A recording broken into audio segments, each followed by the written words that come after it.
Mesdames, Messieurs, bonsoir et bienvenue dans ce chat en direct spécial Foire au vin qui débutera chez Leclerc à partir du 27 septembre. Pendant toute la durée de l'émission, vous pourrez poser vos questions et pour y répondre, notre spécialiste Andreas Larsson, depuis déjà de nombreuses éditions, meilleur sommelier du monde 2007. Andreas, bonsoir. Comment allez-vous? Très très bien. Je vous propose de commencer par la première question qui nous est posée par Delphine35, qui nous dit « J'ai eu un fils en 2015, quelle bouteille je pourrais acheter et déguster avec lui pour ses 18 ans ?» Tout d'abord, vous avez la chance parce que 2015, c'est une très bonne millésime partout en France, Bordeaux, Bourgogne. Mais moi, je proposerai normalement un vin liquoreux parce que quand votre fille a 18 ans, peut-être, c'est pas sûr qu'il va aimer un rouge un peu tannique. Je proposerai plutôt un Sauterne, un grand cru du Sauterne, parce que c'est sûr, c'est un vin qui va se vieillir très bien.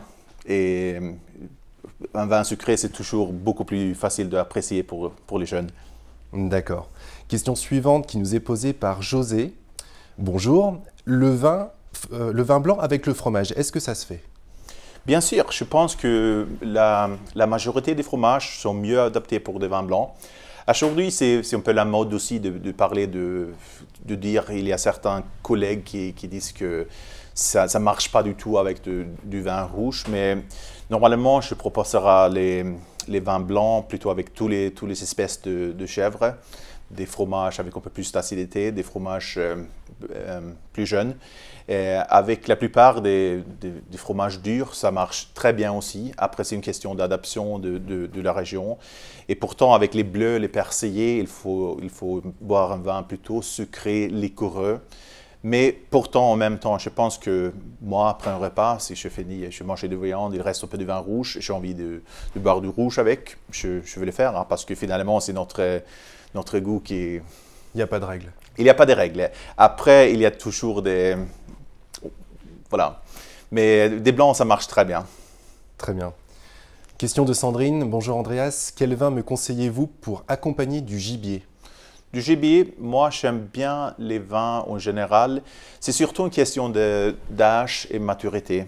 Et, bien sûr, ça doit être des vins plus structurés comme des Côtes-du-Rhône, des Bordeaux, certaines Bourgogne, bien sûr. Pourtant, avec du gibier maintenant, si je regarde la sélection, là, on a 2012, Bordeaux, on a Château de... Qu'est-ce qu'on a? On a beaucoup de vins là, beaucoup de belles choses. Mais c'est plutôt une question de maturité. Et notre Grave de 2012, c'est déjà avec une jolie maturité, joli parfum, l'évolution de Cabernet Merlot qui se marie très bien avec le gibier. Vous parliez de structure, donc des vins peut-être assez tanniques? Oui, assez tanniques, comme la Syrah de la vallée du Rhône ou de Cabernet de Bordeaux. Parce que justement, on a une question de Marius qui nous dit « Aimer les vins tanniques » et qui vous demande des conseils pour acheter des vins tanniques dans cette sélection de la foire au vin. En général, je propose les vins du Sud-Ouest. Cette année, on a le Madeiran du 2014. C'est le seul Madeiran que nous avons, mais c'est quand même un Madeiran qui est un peu plus moderne, avec des tanins fondus, mais ça reste tannique quand même. Et c'est un style de vin que j'adore aussi, surtout avec la viande ou les plats riches, onctueux comme le cassoulet, que j'adore également. D'accord. Nouvelle question de Delphine35. Pouvez-vous me conseiller un Bordeaux digne des grands crus, mais à 15 € maximum? Oui, je pense que là, je vais dépasser les prix légèrement parce que quand on parle d'un grand cru, il y a toujours Reignac qui est devenu une référence comme c'est un Bordeaux supérieur. C'est cette bouteille ici. C'est un Bordeaux supérieur par appellation. Pourtant, c'est vraiment travaillé comme un grand cru avec des petits rendements, une sélection qui est rigoureuse. Et dans les grandes dégustations à l'aveugle, très souvent, c'était le meilleur vin devant certains premiers crus. Et ça vaut dans la sélection 16,90. Donc, c'est un peu plus que 15 €, mais pourtant, c'est un très, très grand vin. D'accord. On poursuit les accords mets-vins avec une question de Suzy qui nous demande quel vin pourrait accompagner un dessert chocolaté? Normalement, j'opte pour des vins légèrement sucrés, pas forcément trop sucrés. J'aime pas trop les vins rouges secs, par exemple, avec le chocolat. Il y a certains qui font ça et finalement, c'est notre goût. J'aime bien les types comme Maury et Banyuls du Roussillon, parce que c'est des vins qui ils restent à 15-16 degrés d'alcool, donc moins fortes que les Porto par exemple, hein. Bien adaptés. J'aime bien les styles modernes, plus jeunes. Dans notre sélection cette année, on a Domaine du Cros, Loupiac, donc c'est un style sauterne, c'est les mêmes cépages, c'est la même vinification. C'est pas trop sucré. Je crois que le règle, c'est toujours le vin doit être plus sucré que le dessert. Sinon, ça rend le vin un peu acide, tannique ou amer. D'accord. Question de Mel. Bonjour, y a-t-il des vins australiens ou d'Afrique du Sud dans la sélection? Pas parmi les incroyables. Pourtant, on a un pinotage d'Afrique du Sud dans la sélection nationale. C'est Ugaba Pinotage. Et je pense que c'est un bon exemple du cépage pinotage. C'est vraiment un cépage avec beaucoup de caractère. Nouvelle question de Juliette. Andreas, je n'aime pas trop le vin blanc. Quel conseil pour servir du vin rouge avec du poisson? C'est une très belle question parce que je pense que ce n'est pas une question de poisson ou viande, c'est plutôt une question de la sauce. Moi, je m'amuse beaucoup avec des poissons et je pense que tous les poissons blancs, les poissons pas trop gras qui sont sautés au beurre ou grillés, s'adaptent très bien.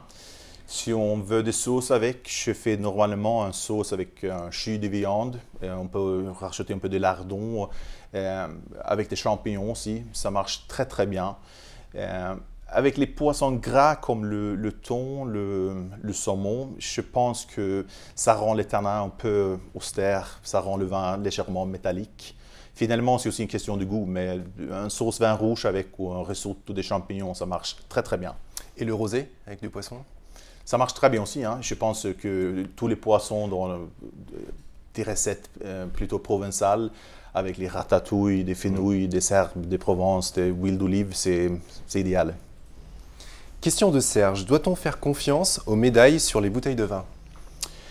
Il y a beaucoup de concours différents et je ne connais pas tout parce qu'il y a beaucoup de ça. C'est une indication, mais finalement, ce n'est pas une vérité.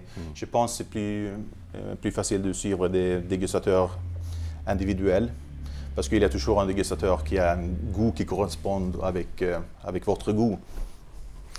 Alors, on a une question de nouveau sur les vins d'Amérique du Sud dans la sélection. Quelqu'un qui adore les vins d'Amérique du Sud. Oui. Cette année, on a Claude Losiette, qui est devenu un favori pour nous. Et c'est fait par le fameux œnologue Michel Rolland.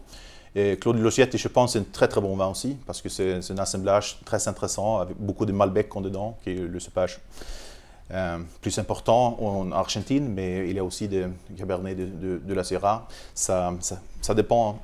D'accord. Et il y a des millésimes différents. Pourtant, je trouve que c'est un très très bon vin. Tout à l'heure, vous avez parlé des incroyables dans la sélection et Laurie nous demande c'est quoi les incroyables en fait?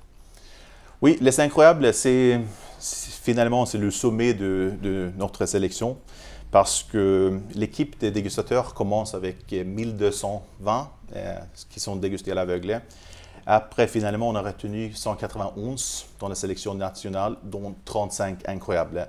Et les incroyables, ça doit être les meilleurs vins de chaque région, de chaque appellation. Ça doit être un vin avec beaucoup de caractère. Ça doit être un vin qui est accessible à boire assez jeune, même si on a des vins qu'on peut mettre dans la cave pour 10 ou 15 ans sans problème. Beaucoup de caractère et ça doit être aussi un rapport qualité-prix qui est très bien. Alors Jean-Michel vous pose une question peut-être un peu plus compliquée en termes de sélection. Votre top 3 dans cette sélection de la foire au vin? Oui, je me prépare toujours pour des questions comme ça parce que je trouve que tous les vins, c'est des vins qu'on aime. Finalement, c'est juste une question de style différent. Je vais tout d'abord parler de notre muscadet. C'est vraiment de Pierre Luneau. C'est un vin qui coûte moins de 5 €, mais je pense vraiment que c'est une appellation que les meilleurs exemples, c'est vraiment des vins que j'appelle gastronomiques, parce qu'il y a beaucoup de minéralité, beaucoup de fraîcheur, bien adaptés pour les crustacés, pour des plats de poissons élégants et fins. Et muscadet avec du caractère, j'adore ça, c'est pas cher du tout. Col de l'Estrade, Saint-Chénien, Roquebrun, donc la meilleure partie de l'appellation Saint-Chénien. un vin de Languedoc avec beaucoup de caractère du fruit du sud. C'est mûr, c'est généreux, mais en même temps, c'est bien soutenu par une belle fraîcheur et des tanins assez souples. Et j'aime bien la boîte d'épices qu'on retrouve dans ce vin. Épicé, généreux, fruité. Après, je suis obligé de choisir un Bordeaux aussi, je pense. On n'a pas cette bouteille-là, mais c'est Château Boutis, Saint-Émilion Grand Cru 2014. Ça vaut un peu plus cher, autour de 15 €. Pourtant, ça c'est un vin on peut facilement garder dans sa cave pour 10 ou 15 ans.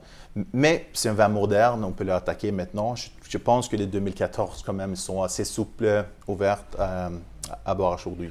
D'accord. Question de Sansa. J'adore les vins blancs secs à servir en apéritif ou avec des fruits de mer. Des recommandations. Alors, vous avez parlé de vin minéral avec des crustacés. Peut-être la compléter? Déjà, je vais répéter le muscadet parce que tout d'abord, c'est pas cher et c'est un coup de cœur pour moi personnellement.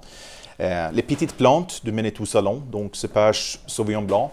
Et c'est un vin qui ressemble les appellations un peu plus connues, peut-être comme Sancerre, Pouilly Fumé. Mais c'est aussi un rapport qualité-prix ça vaut moins de 8 €, donc c'est très attirant.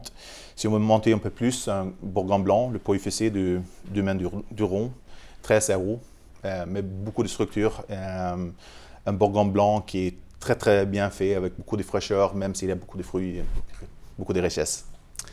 Nouvelle question de Delphine35, à laquelle vous êtes sûrement préparé également. Quelle est pour vous la meilleure affaire des foires au vin de Leclerc?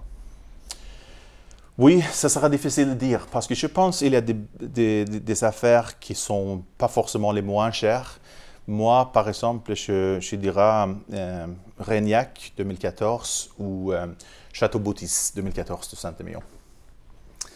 Et y a-t-il des champagnes dans la sélection de cette année, demande Olé? Les sélections de champagne, c'est toujours des magasins indépendants qui font les sélections ou des régions, donc ils ne sont jamais dans la foire à vin. Question de Grégor. Vous pensez quoi des vins biodynamiques? Je trouve que c'est très intéressant. Et la biodynamie, c'est une philosophie qui est un peu différente. Et dans la gamme de vins biodynamiques, il y a des très grands vins que j'adore, parmi les plus grands vins du monde, certaines références comme Domaine de la Romanée-Conti ou Domaine Le Roi, Saint-Humbrecht en Alsace par exemple. Après, il y a beaucoup de vins qui sont biodynamiques, qui ne sont pas forcément... C'est comme les médailles. Vous disiez tout à l'heure, c'est pas une vérité en soi. C'est pas une vérité. Pourtant, quand on parle de bio, des vins biologiques ou organiques, ou ce qu'on va, je pense que c'est l'avenir, c'est pour la nature, pour l'environnement. Travailler comme ça, c'est très très bon. Mais après, il faut aussi faire un bon vin qui nous donne le plaisir. Oui. Question de Louis. Je voudrais autre chose que du vin moelleux pour servir avec du foie gras Noël. Quel est votre conseil? Un vin que j'aime bien, c'est un Riesling d'Alsace. On n'a pas beaucoup d'Alsace dans la sélection, mais la cave de Bestheim, cette année, on a le Riesling Schlossberg, Grand Cru. Et c'est un vin, il y a juste quelques grammes de sucre, mais techniquement, c'est un vin sec. Pourtant, si on sent le vin, on pense que c'est un vin sucré parce qu'il y a beaucoup de fruits jaunes, les abricots, l'ananas. Mais ça reste sec en bouche, ça l'évente avec une belle minéralité et beaucoup de gras. Donc, et je pense que les vins d'Alsace et le foie gras, c'est assez classique aussi. D'accord, plus fruité que sucré. Plus fruité, ouais. Voilà. Question d'Armand. Bonjour, je voudrais acheter du Bourgogne blanc, que me conseillez-vous? Oui, dans la sélection cette année, on a le Pouilly Fessé de Domaine du Rhône. C'est parmi les incroyables, je pense que c'est le seul Bourgogne blanc parmi les incroyables. Après, dans la sélection nationale, il y a certains chablis aussi, comme Domaine du Rup, c'est un vin à moins autour de 8 €.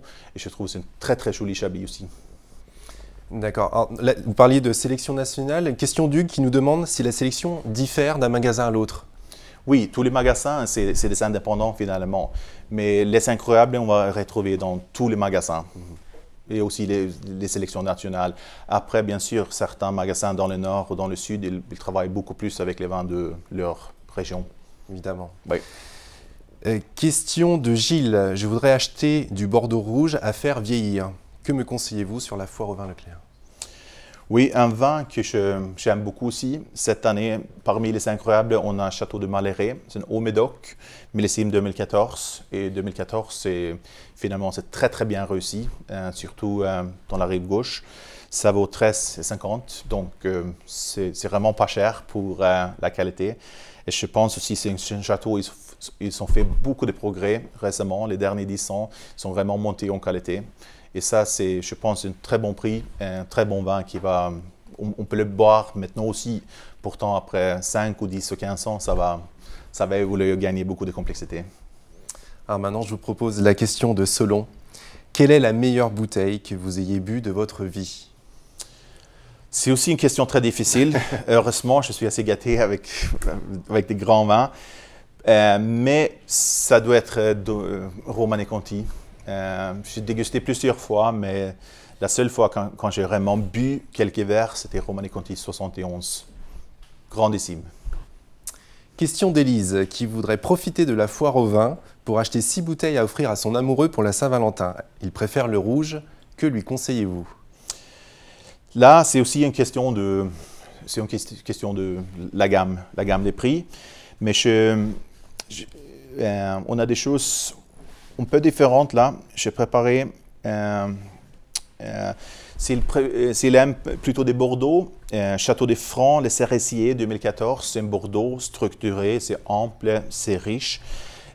C'est pour Saint-Valentin, on voit quelque chose un peu plus fin, plus sexy. J'aime bien le Centenaire 2014 des frères Musard. C'est velouté, c'est soyeux, avec un très très joli parfum. Et si vous allez partager le vin, je pense que c'est vous qui décidez le vin qui vous fait plaisir. Je vous propose de nous parler de votre métier maintenant avec une question de Samy, qui souhaite également devenir sommelier. Passionné de vin depuis très longtemps, alors quel est votre parcours pour l'inspirer? Mon parcours, c'est une longue histoire aussi. Hein. J'ai commencé dans la gastronomie très tôt. J'ai commencé l'école de cuisinier en 88 et j'ai commencé à travailler dans le restaurant en même temps. Après, j'ai travaillé comme cuisinier jusqu'au 98-99. J'ai pris mon diplôme sommelier en 99. Et tout d'abord, j'étais inspiré par la cuisine et les cuisiniers. J'adore ça. Pourtant, après, j'étais vraiment attiré par le monde du vin. Et pour lui, c'est aussi une question si vous voulez devenir sommelier professionnel ou plutôt dégustateur.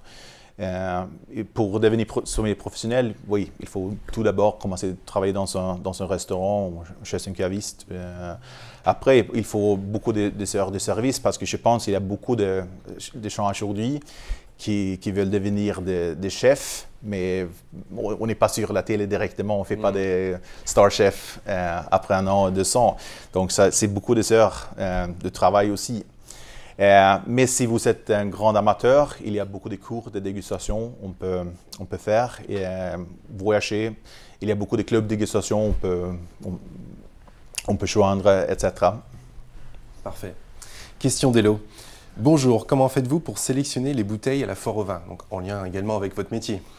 C'est une question tout d'abord, c'est l'équipe Leclerc, c'est des adhérents qui font partie du comité de dégustation, le jury de dégustation, qui commence les présélections là. Comme je disais tout à l'heure, on a commencé cette année avec 1200 références pour retenir 191, dont 35 incroyables.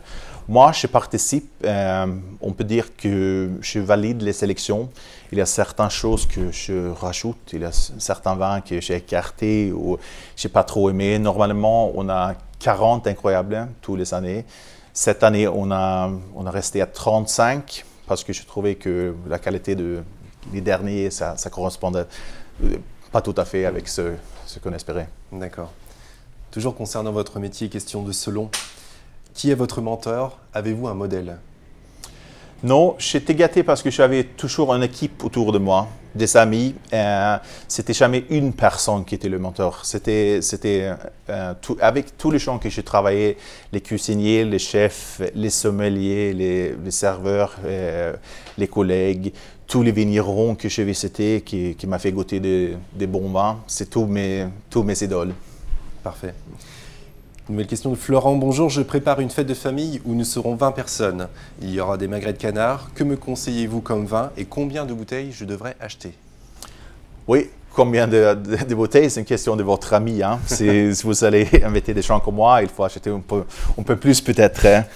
Hein. Pourtant, j'ai préparé 2 vins là pour vous. C'est deux prix différents. Je viens de parler du château de Malheré de Bordeaux. C'est un cabernet très très structuré et j'adore ça parce que le canard et les Bordeaux rouges, c'est assez classique. Et Malheré, c'est à 13,50 €. Un autre vin que j'adore, c'est aussi un favori pérenne pour nous, c'est Château de la Néglie 2014, Languedoc-Roussillon, Languedoc-Laclape, qui est un vin un peu plus souple. C'est des fruits mûrs, une belle densité, mais une texture assez souple, très agréable à boire, assez jeune. Et c'est un vin à moins de 8 €. Donc, c'est un rapport qualité-prix exceptionnel. Alors, vous nous avez déjà parlé de votre sélection de Bordeaux, mais pour Serge, est-ce que vous pourriez mettre en avant un vin de Bordeaux particulier dans la sélection de Leclerc? Oui, j'ai déjà parlé du château Boutis, j'ai parlé du château de Malheré. On a aussi un château de Franc, les Cérésiers, que je viens de parler tout à l'heure. Pour moi, c'est un style qui est très élégant aussi, parce que c'est la rive droite, pourtant avec un pourcentage un peu plus élevé de Cabernet Sauvignon et Cabernet Franc. Et pour moi, c'est un vin avec voilà, la structure de la rive gauche, mais avec la souplesse et l'élégance de la rive droite. Et je pense que c'est un très bon vin. Très bon compromis. Oui. Question de Lise. La température de service du vin est-elle vraiment importante? Vraiment importante. Très souvent au restaurant, les vins rouges sont servis à 22, 23, l'été et même plus. Hein. Et c'est pas bon, c'est simplement pas bon parce que bien sûr, il y a des gens qui sont habitués de vin rouge un peu chaud. Mais moi, le règle, c'est jamais plus de 18 degrés. Hein. Si on veut un peu plus chaud, ça va. Donc chambrer, il vaut mieux chambrer le vin oui. Ouais. Si on commence entre 16 et 18 pour les rouges rouges plus légers comme les Beaujolais, les choses souples et fruitées, j'aime bien boire entre 14 et 16. Et aussi pour des grands vins blancs. Je pense que plutôt pour les vins d'apéro, les petits vins blancs, on peut boire à 8, 10. Mais un grand bourgogne blanc, je n'ai pas envie de boire autour de 14, 16, c'est bon. Question pratique d'Axe. Quand pourra-t-on commander en ligne pour la foire au vin?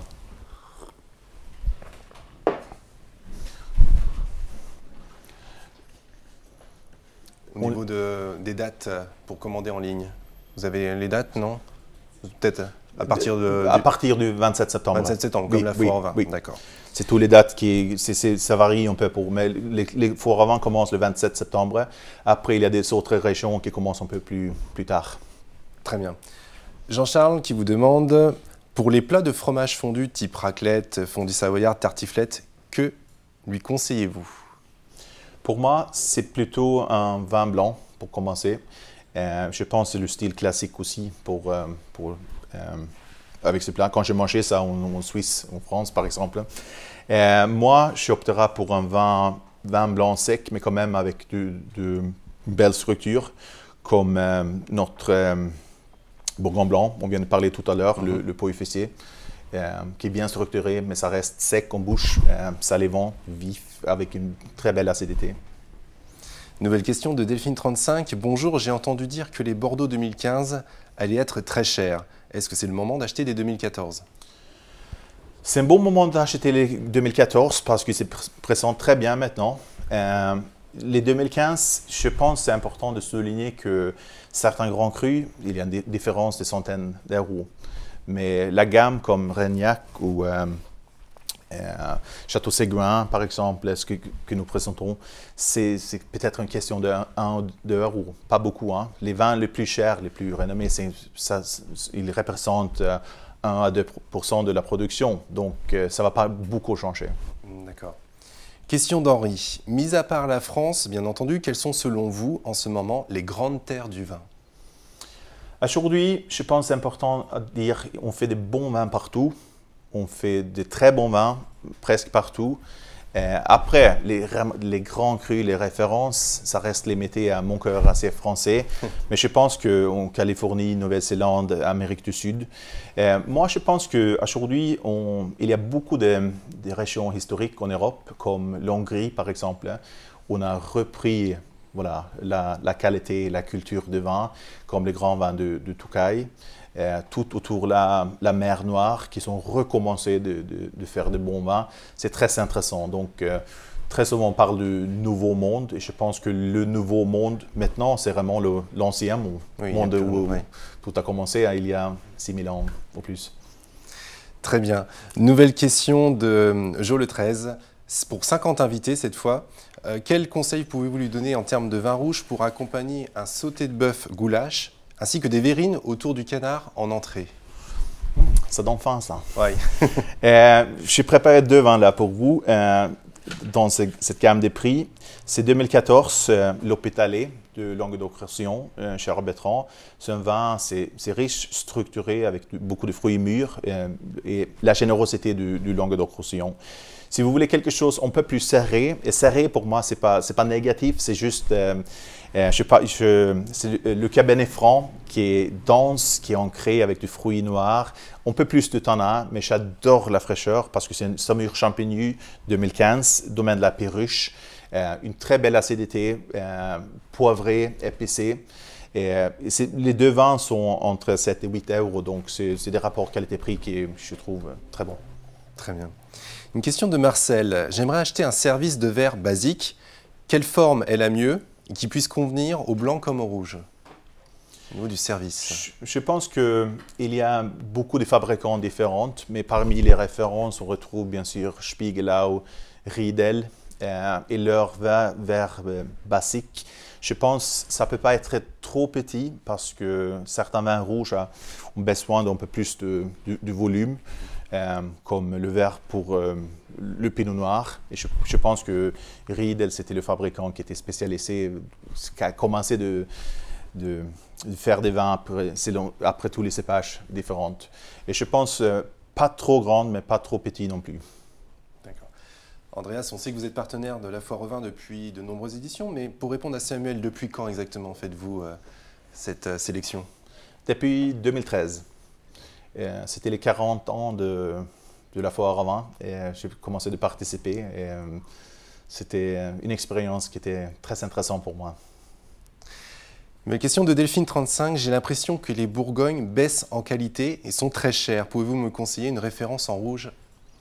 Oui, cette année, parmi les incroyables, on a le 2014 Centenaire des frères Mussard. Je pense que c'est une Bourgogne qui est plutôt accessible à boire maintenant. C'est ça qui est très important parce qu'il y a beaucoup de grands Bourgognes qui ont besoin d'un peu plus de temps. Mais c'est un fruit qui est moderne, c'est mûr. En même temps, c'est des tanins souples, une acidité bien intégrée, bien boissée aussi. J'ai l'impression qu'un peu dans toutes les régions viticoles, le millésime 2014 finalement sort très bien. Ça sort très bien, c'est sûr. Ce n'est pas le plus grand parce que si on compare, maintenant tout le monde parle de 2015, surtout à Bordeaux, mais beaucoup de 2014, c'est partout. Question de Serge, quelles sont les caractéristiques d'un vin bio? Je pense qu'un vin bio, c'est plutôt une question de l'agriculture, de ne pas utiliser des produits chimiques, etc. Si je déguste un vin à l'aveugle, c'est impossible de dire si c'est bio ou pas. Donc c'est vraiment l'approche culturelle à la vigne? C'est l'approche culturelle à la vigne, tout à fait. Et je pense que c'est une question qui devient plus et plus importante.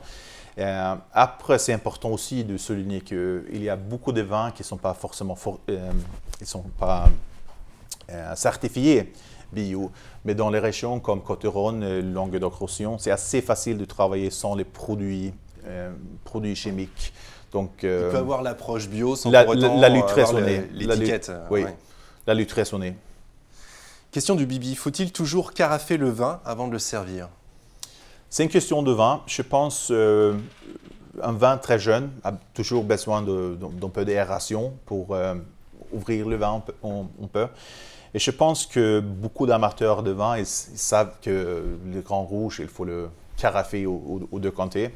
Mais je pense aussi que les grands vins blancs, comme un grand Bourgogne blanc, ça a besoin de beaucoup d'air avant de servir, parce que ça ouvre vraiment le vin.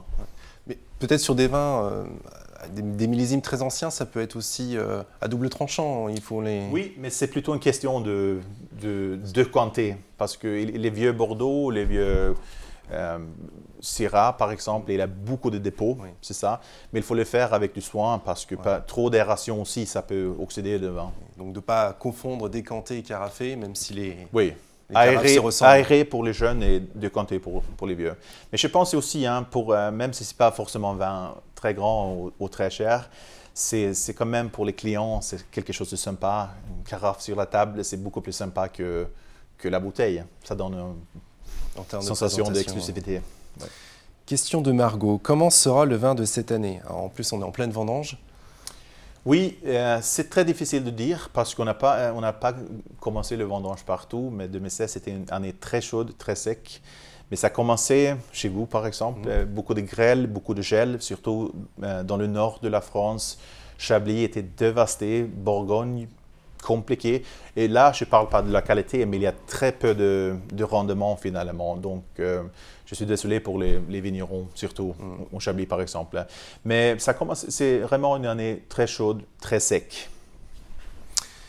Question de JC. Où exercez-vous votre métier aujourd'hui? C'est aussi une question très difficile. Partout dans le monde, c'est ça? Oui, beaucoup de voyages. J'ai beaucoup d'activités comme consultant. J'ai fait des événements, des dégustations. Je suis professeur dans l'école des sommeliers. Mais j'ai toujours un pied dans mon restaurant. Je suis depuis 10 ans en Suède. Je fais moins de services, mais quand même, je m'appelle sommelier. Et c'est ma passion, c'est la gastronomie, c'est la restauration, travailler avec mes collègues, goûter les plats avec le chef. Et je pense que ça, c'est aussi très important pour un sommelier d'avoir cette connotation entre la nourriture et le vin. Indissociable. Oui, pour moi, c'est sûr. Question de Denis 13. Bonjour Andreas, combien de temps peut-on conserver un vin blanc? Bon, j'imagine que ça dépend du millésime, mais... Ça dépend du millésime, ça dépend du cépage, ça dépend du qualité de vin. Et je pense que franchement, beaucoup de vins blancs sont beaucoup plus agréables à boire assez jeunes. Le Manitou Salon, par exemple, on peut le garder probablement 3-4 ans. Mais moi, je préfère la jeunesse et la fraîcheur. Mais il y a des grands muscadets, comme chez Pierre Luneau, par exemple. On vient de parler de ça tout à l'heure. On peut conserver ça 5-6 ans sans problème, mais ça va développer un peu plus de complexité et de fond. Un cépage que j'adore en blanc, le Riesling, comme le Riesling Schlossberg, c'est un vin qu'on peut garder 10-15 ans. Hein. Les vieux Riesling, c'est quelque chose que j'adore. Et on aura des belles évolutions. Oui, et je crois qu'il y a beaucoup d'amateurs de vin qui savent que oui, un vin rouge, 5 ans, 10 ans, ce n'est pas de problème. Pourtant, les grands blancs avec un peu de hache, comme les Chenin Blanc de la Loire, les Riesling, c'est des vins de garde. Oui. Question de Vincent. Je voudrais acheter des Magnum ou des Jéroboam de vin rouge pour une fête. Est-ce que je vais en trouver dans la sélection de la foire au vin de Leclerc? Magnum, Jéroboam. Pas de Jéroboam, mais en Magnum, nous avons quelques références. Si on parle de rapport qualité-prix, il y a un Côte-Rhône de Michel Chapotier, 2015. C'est 11,90 le Magnum. Après, il y a certains grands crus dans la sélection, comme un vin que j'adore, que je trouve très très souple. C'est aussi en 2014, c'est Château Prieuré-les-Chines, Margaux, grand cru classé.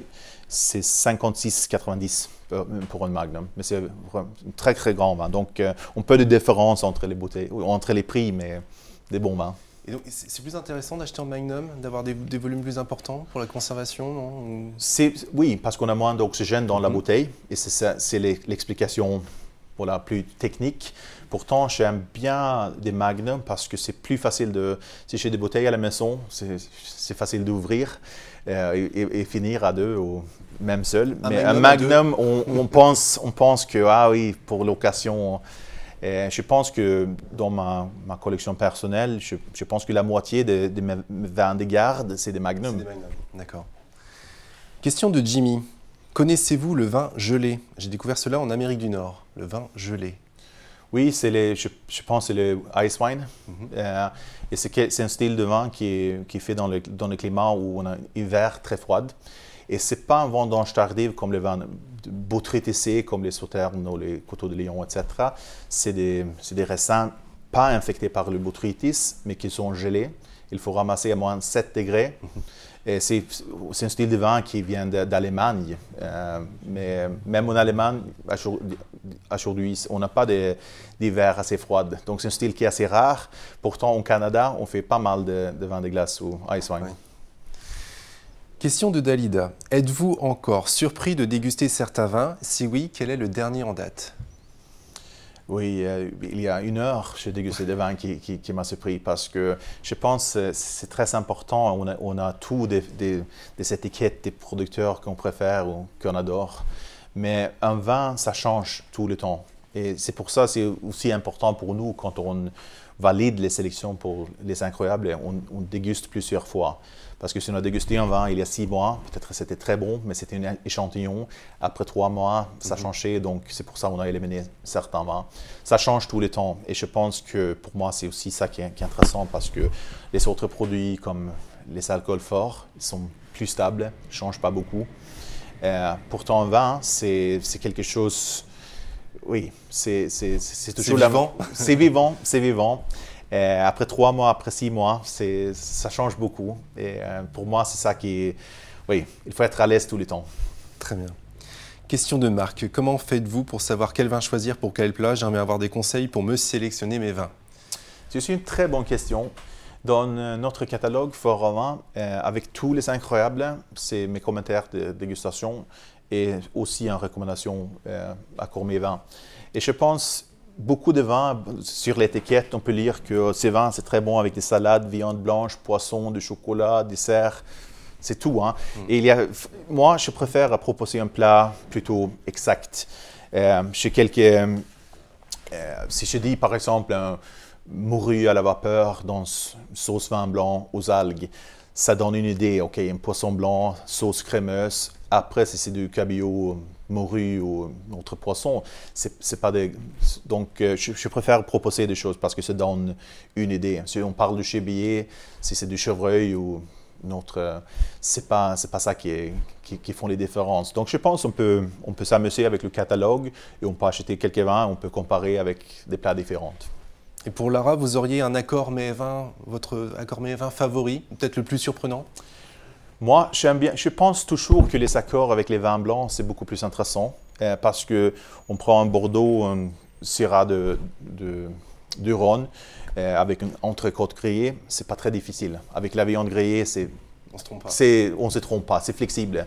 Pourtant, je pense que la transparence d'un grand vin blanc avec la fraîcheur, avec du poisson, je trouve ça beaucoup plus civilisé et sophistiqué. J'aime bien aussi les accords avec des vins légèrement sucrés, comme un Riesling avec quelques grammes de sucre résiduel, avec les plats asiatiques, comme le sushi, le sashimi avec le Riesling, les grands champagnes, la cuisine chinoise ou thaïlandaise plus épicée avec des grands Riesling aussi. Donc j'ai beaucoup de accords. C'est une question de... L'été, je bois beaucoup plus de vin blanc. Beaucoup plus de poissons, cuisine léchée. L'hiver, j'attaque les grands rouges, le chevillet, les vins avec... quand on parle de vin avec un peu de maturité, je pense que les champignons, c'est top avec ça. Les chevillers, les champignons, et si on a l'occasion, la truffe. Ah oui. Question de Isa. Bonjour, je préfère le vin blanc sec. Je n'aime pas le vin rouge. Quelles sont les bonnes affaires à la foire au vin? Oui, je peux... 3 vins, j'ai déjà cité, c'est le Muscadet Sèvres de chez Pierre Luneau, 4,30 € ou moins de 5 €. Je ne me souviens pas tous les prix exacts, oui. Mais après on a une petite plante de Menetou Salon, un Sauvignon un peu plus aromatique, mais ça reste quand même un vin très sec. Et si on monte un peu plus en qualité, le Puy Fussé à 13 €, mais c'est quand même un chardonnay avec beaucoup de fond, beaucoup d'ampleur. Et en rouge plutôt, en termes de vin rouge, vous auriez une affaire ou quelques affaires en vin rouge plus? C'était des vins blancs, je crois qu'elle a demandé. Alors, elle disait qu'elle n'aimait pas les vins blancs, voilà, c'était plutôt... Enfin, pour avoir le pendant au niveau des vins rouges, vous auriez exactement des affaires également? Oui, bien sûr. Je pense que parmi les favoris, c'est toujours Château de la Négly, la Clappe Tradition. Donc, c'est pas boissé, c'est la chaleur du sud, de fruits très très mûrs, mais une texture souple en même temps, bien épicée. Et c'est un fruit qui est mûr, mais ça reste un vin sec quand même. Très bien. On touche à la fin, il reste 3 questions. Une question de James, êtes-vous plus Bourgogne ou Bordeaux? Oh là là. C'est une question de la fin. Je m'amuse avec les deux régions. Franchement, probablement, je déguste plus de Bordeaux. Je travaille plus avec les dégustations, etc. Pourtant, je dois avouer que mes plus grands souvenirs, quand on parle de vieux vins, les années 60 ou même plus vieux que ça, c'était plutôt de Bourgogne. Ouais. C'était plutôt des... Oui. Et je pense... La Bourgogne, aujourd'hui, c'est devenu un peu compliqué parce que les derniers millésimes, vous connaissez que les rendements étaient faibles, ils montent un peu en prix, donc c'est moins accessible au grand public. Bordeaux, il y a beaucoup plus de vin, il y a beaucoup plus de diversité. De diversité. Donc, j'adore les deux régions et c'est une question très, très difficile, mais finalement, mon cœur pour les grands souvenirs de vin mûr, c'est les Bourgognes. Ouais. Question de Serge, quels sont les millésimes à privilégier dans le Languedoc? Le Languedoc, je pense que c'est une région où ils sont assez gâtés là, côté Méditerranée, plus de soleil, plus de chaleur. Acheter maintenant, c'est les 2014, parce qu'on vient de déguster beaucoup de 2014 qui se présentent très bien maintenant aussi. Une belle maturité des fruits, des tanins assez souples. 2015, ça sera très très bon aussi. Oui. Et 2016, on verra parce que c'était une année compliquée là-bas aussi. Je pense pour les blancs, les rosés, c'est assez compliqué. Pour les rouges, on peut maîtriser ça un peu plus, c'est sûr. 2013, c'était un peu plus compliqué aussi. Mais 14 et 15, c'est des valeurs sûres. Dernière question, Andreas, de Delphine35. Pourquoi la foire au vin de Leclerc serait-elle mieux que les autres, selon vous? Oui. Tout d'abord, je ne connais vraiment pas les autres. Je me spécialise sur Leclerc, mais c'est eux qui ont commencé en 1973. Je connais bien l'équipe de dégustation. C'est des très, très bons dégustateurs. Et je pense que c'est une sélection qui représente bien tous les terroirs différents de la France, tous les cépages différents. Je pense que c'est une belle diversité dans cette gamme. Et c'est aussi des rapports qualité-prix qui est imbattable. Merci Andreas, on touche à la fin. Est-ce que vous avez un petit mot pour conclure? Je n'ai pas d'autres questions. Oui, je pense qu'il faut s'amuser avec le vin parce qu'on parle beaucoup des règles. Est-ce qu'on peut boire ça avec ça? Il n'y a pas de règles. Et notre goût est tellement différent. Si vous préférez les vins rouges avec votre poisson, ou même si vous connaissez un connaisseur qui vous a dit qu'on ne peut pas boire ça, on ne peut pas boire des vins rouges avec les fromages, on fait comme on veut. Et après, je pense que c'est important aussi d'acheter beaucoup, au lieu d'acheter une caisse de 6 et boire le vin, on achète 6 bouteilles différentes et on s'amuse avec. Au lieu d'ouvrir 2 bouteilles avec un repas, on ouvre 2 bouteilles différentes, on fait une dégustation entre copains. Être curieux, quoi. Voilà, c'est toujours une question d'expérience et voilà, il n'y a pas de règles. Sauf peut-être à boire avec modération. Il faut boire avec modération, c'est sûr. Et avec des bons copains, avec des bons repas. Ça, c'est peut-être la règle la plus importante. C'est ça. Merci Andreas. En tout cas, retrouvez l'intégralité de cette émission en replay dans quelques jours. On rappelle donc les dates de la foire au vin à partir du 27 septembre. Très bonne soirée. Merci à vous. Merci.